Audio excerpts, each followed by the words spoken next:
fragmento de Anastasia, ballet de Kenneth Macmillan, coreografiado en Berlín en 1967 para Lynn Seymour. Es un ballet clásico, es un ballet, es una obra representante de la danza académica. ¿Qué queremos decir cuando definimos las obras de esta manera y no de otra? Y la pregunta del millón, ¿realmente importa cómo definamos las obras? El término ballet, tal y como yo lo estudié y lo aprendí y se me explicó en Inglaterra cuando estaba allí estudiando, evidentemente habla de un género coreográfico. Digamos que el equivalente de ballet en castellano sería danza clásica, como existe la danza moderna, como existe la danza contemporánea, como existe la danza jazz, la danza española, etcétera, etcétera, etcétera. Con lo cual, si ya tenemos un término cuyo equivalente es danza clásica, para diferenciarla, pues como en la música, hablamos de música clásica, música contemporánea, música folk, etcétera, ¿por qué añadir a esta acotación en género coreográfico la palabra clásico? ¿Qué le aporta? ¿Qué le añade?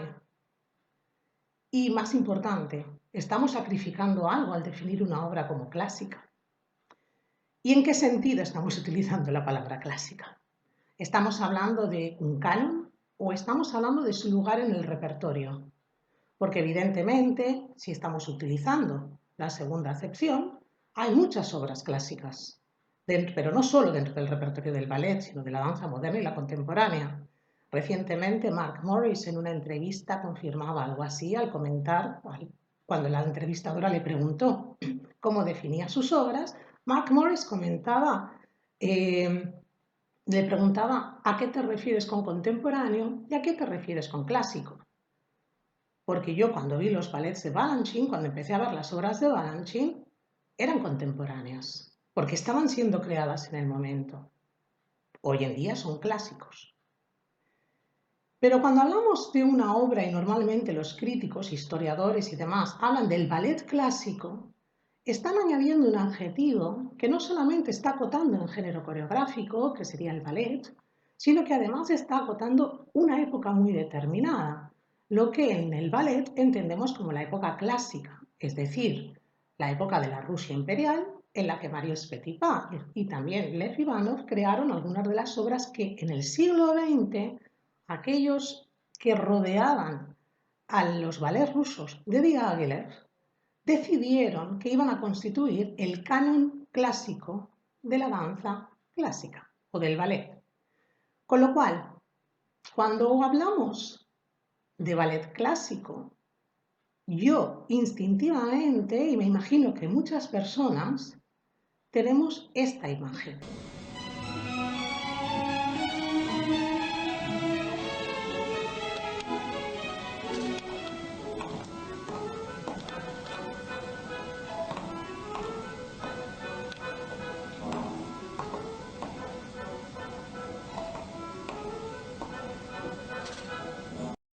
Era Altinaya Silmuratov en La Bella Durmiente.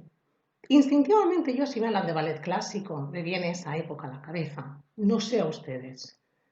El problema de definir cualquier otra obra que no es de este periodo como clásica, por lo tanto, es que le estoy atribuyendo unos valores como espectadora, como crítica, como historiadora, y mucho cuidado, los propios bailarines y su memoria muscular pueden atribuir una serie de valores a otras obras que no los tienen o que tienen muy poco que ver, como veíamos en el caso de Anastasia.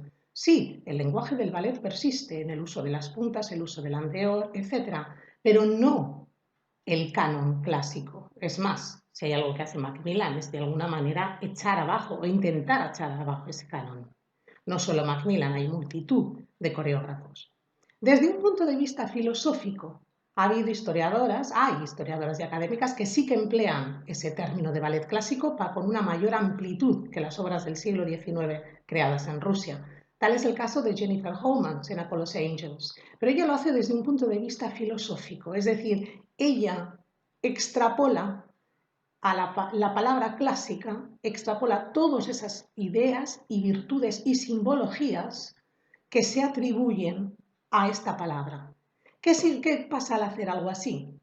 que muchísimos de los coreógrafos que han trabajado y coreógrafas que han trabajado a lo largo del siglo XX o en el siglo XXI salen de esa definición. Y así, por ejemplo, Homans, en su capítulo dedicado a Europa, es muy curioso incluso el título porque lo titula Alone in Europe, solos en Europa, refiriéndose a los ingleses y su tradición, y más en concreto a Ashton. Es decir, para Jennifer Homans, esa obra, Anastasia, y su coreógrafo, Kenneth Macmillan, no son representantes del ballet clásico. Vivimos en una época en la que ya hemos pasado por el posmodernismo. Y una de las cosas que hizo el posmodernismo es poner en tela de juicio las generalizaciones. Es decir, podemos hablar de ballet clásico, podemos hablar de ballet, podemos hablar de danza académica, podemos hablar de la danse d'école, de neoclásico. Cuidado con las terminologías, cuidado con agrupar obras que no tienen nada que ver entre sí. Y si lo hacemos, debemos explicar por qué. Porque sí que hay unas consecuencias a la hora de pasar el repertorio. No solamente de presentarlo a un público, sino también de pasarlo a los propios intérpretes o a los nuevos intérpretes. Y voy a terminar con un ejemplo. En la Royal Opera House hubo un ensayo abierto hace unos años y uno de los principales repetidores del Royal Ballet pasó una variación de Enigma Variations de Ashton.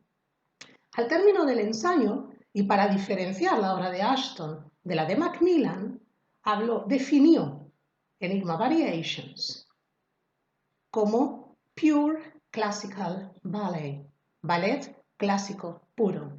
Para mí en ese momento mató la obra. Y no solamente para mí. Quiero decir, si estás creando las expectativas de ver una obra de ballet clásico puro y yo inmediatamente ya he puesto el vídeo de lo que asocio con eso, me estás creando unas expectativas que no se van a cumplir cuando yo vea Enigma Variations, que no tiene nada que ver. Pero incluso para la intérprete que estaba ensayando esa variación, también está limitando su capacidad de comprensión de una obra tan importante en el repertorio como Enigma Variations. El uso de las dinámicas es diferente, el uso del espacio es diferente, el uso de los acentos es diferente, la articulación de la danse d'école es diferente. Así que, ¿pueden usar los términos? Sí, pero con cuidado.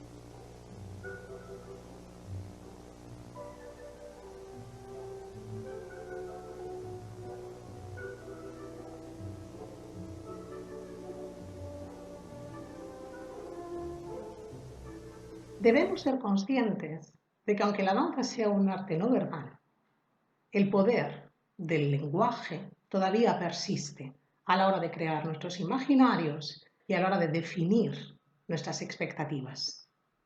Una cosa es ballet clásico y para mí, desde luego, otra cosa es Enigma Variations. Gracias.